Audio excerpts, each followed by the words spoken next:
might just be one of the most hated content creators online right now. And honestly, that's not even an exaggeration. From being accused of exploiting an indigenous tattoo artist in the Philippines, to his former employee, Isa Al-Habib, publicly saying he wants nothing to do with him, it's clear Nas has burned a lot of bridges. Does Isa Al-Habib work for Nas Daily? That's 1 minute. See you tomorrow. Currently, no, I do not work for Nas Daily, and I'm not on Nas Daily's payroll. I work for Nas News Arabia, which is under UAE government and under a company called Visioneers. Right. As you know, as we both work in the same place. So no, I'm not an employee of Nas Daily. Currently, I'm not either. Like, I don't even shoot videos for Nas Daily anymore at this moment. So that's the answer to that question. The second repeated question was, does Isa support Israel or Palestine? Come on. Nas has built a reputation, not for making inspiring videos, but for disrespecting cultures and stirring up controversy for clicks. He's so hated in the Philippines that he managed to piss off over 100 million people in one of the friendliest countries in the world. With all the drama, like doing paid videos without saying their ads, ignoring his Palestinian roots, and all the claims about his personality, it feels like his career is heading downhill fast. So, what really happened? Today, we're breaking down how Nas Daily went from being loved and respected to one of the most disliked creators out there. Nas, how you doing, mate? Good, man. How are you? How are you? Tell us. Nice to meet you, everybody. Do you think it's cool that you're standing here and you're being employed, like you're getting paid by the World Economic Forum to promote their product? I'll tell you what's cool. This is the video. How are you guys? Give me. You know what's really cool is that all this was done for no money. You did it for free. For free, my friend. You're willing to sell yourself for free. I'm selling myself for free because I have opinions, and I agree with those opinions. You push the climate change agenda. You push a lot of these agendas, these woke agendas. But here, what's the friend? We've done more for climate change than you have. Yeah. What have you done? We've done. How did you get here? We've done more for climate change than you have. How did you get here? Okay, see you later. Nas, how did you get here? How did you get here? How many in your entourage? How'd you get here? What's your carbon footprint? Nas Daily. How are you, man? I'm Israel. Hi. Do you eat meat? I eat meat. What's your footprint? But I'm not the one here. I'm not the one standing here pretending that I stand for all these things. You, I'm doing good, brother. How are you? But Avi then went on to call Nas the biggest hypocrite. you do, mate. You do. There you go. The biggest hypocrite on YouTube. You want the truth, though? Rebel News.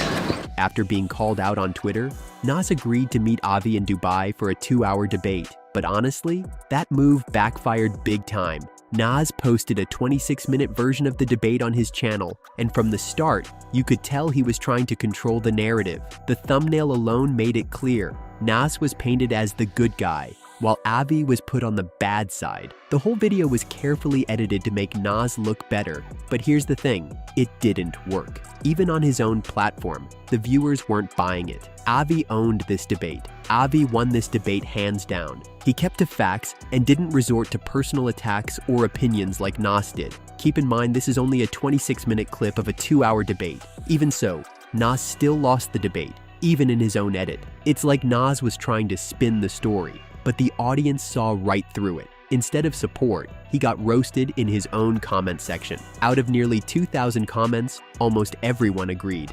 Nas completely lost the debate and should just take the L. But of course, Nas didn't do that. Instead, things got even worse. Fast forward to the following year at Davos, where Nas decided to put his ego on full display. Unprovoked, he rudely barged into an interview with Luxembourg's prime minister, interrupted it, and then ran away like it was no big deal. And then running away. Sorry, is he annoying you? Is he annoying you? No, it's still okay. Okay, because this is Nas Daily. He said, Nas Daily. This guy's annoying. Be careful of this guy. He's annoying.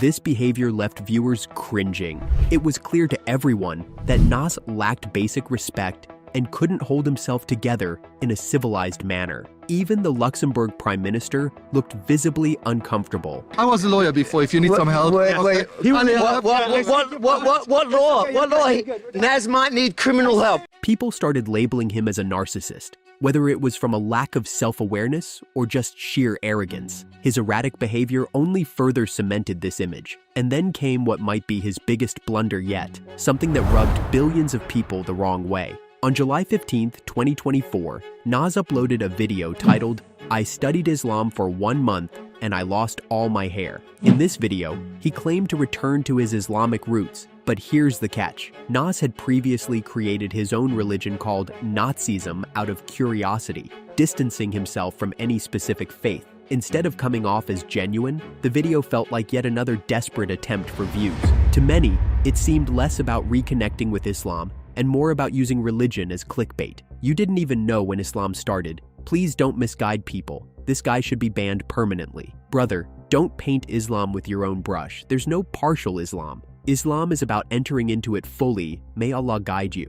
But the backlash didn't stop there. One comment in particular took things to another level. The most hypocritical video I've ever seen. And honestly, it's hard to disagree. If you claim to have studied Islam for a month but can't even get the basics right, it raises a serious question. What were you practicing all your life before you decided to create your own religion? Judging from the comments and the like-to-dislike ratio, it's clear that Nas's influence, even within what used to be his own community, is fading fast, and it only gets worse. Nas's impulsive, clickbait-driven behavior ended up offending Muslim viewers worldwide. Many Muslim creators graciously pointed out the errors in his video, trying to guide him with constructive criticism.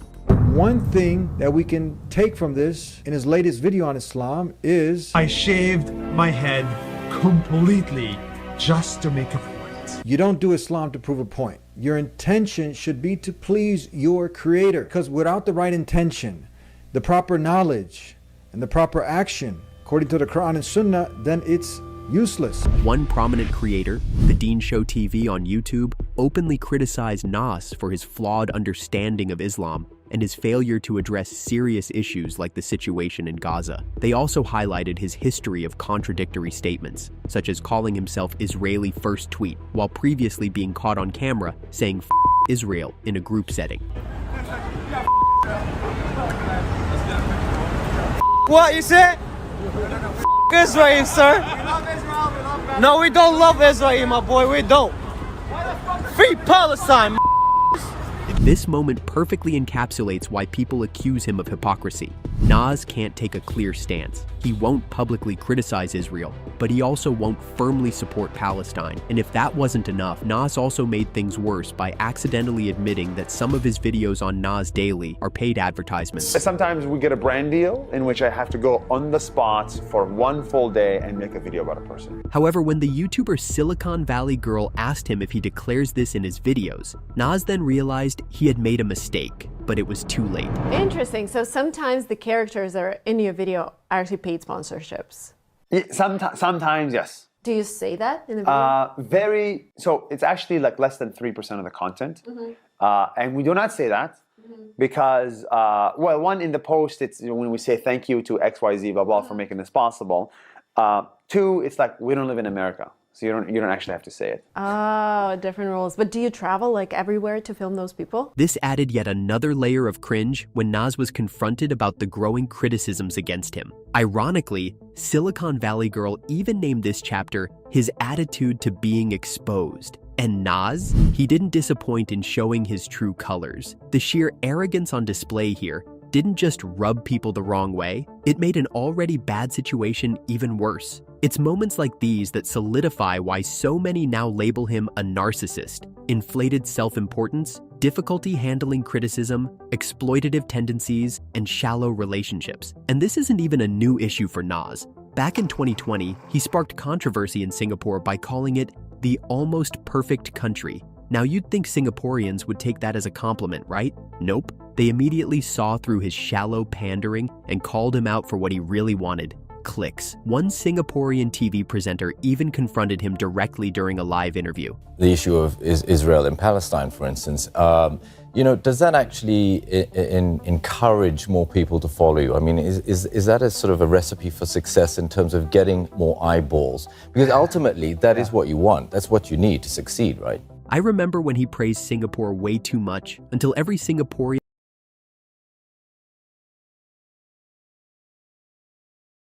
have caused outrage. Asia-Pacific region have caused outrage, sparking news headlines like "Campaign to unfollow Nas, daily gains traction after controversy with tribal tattoo artist," and Nas Daily branded neo-colonialist over-exploitative Philippines content. One of the most controversial moments was when his online learning platform, Nas Academy, advertised a tattooing course with a 104-year-old tattoo artist, Wang Od, a legendary Mamba Batok from the Kalinga region in the Philippines. However, Wang Od's grandniece, Grace Palicas, publicly claimed that the traditional tattoo artist had not given her consent to collaborate with Nas Academy. Ironically, Nas has even admitted in the past that his career wouldn't last forever. Nas Daily will lose some of the magic in the next 5 years. We will lose the magic.